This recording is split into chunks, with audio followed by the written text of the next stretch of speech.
معاشرے میں رائج بعض ایسی چیزیں جن میں کچھ ظاہری نفع تو نظر آتا ہو مگر ان کا نقصان اور گناہ کہیں زیادہ سنگین ہو۔ قرآن کریم نے ایسی 2 مشہور چیزوں کے بارے میں اہل ایمان کے سوال کرنے پر ابتدائی رہنمائی فرمائی تھی، جس میں حکمت اور تدریج کا پہلو نمایاں تھا۔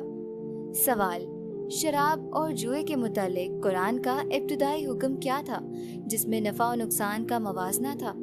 اے مکمل طور پر حلال، بی صرف نماز میں منع، سی گناہ نفع سے بڑا، ڈی صرف مکہ میں حرام۔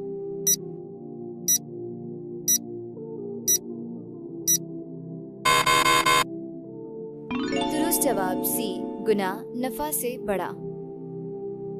آئیے ہم اپنی زندگی کے فیصلے صرف فوری اور ظاہری فائدے کی بنیاد پر نہ کریں، بلکہ ہر کام کے دور رس دینی، اخلاقی اور معاشرتی اثرات پر گہری نظر رکھیں اور اللہ سے دعا کریں کہ وہ ہمیں ہر قسم کی ظاہری اور چھپی ہوئی برائی سے محفوظ رکھے۔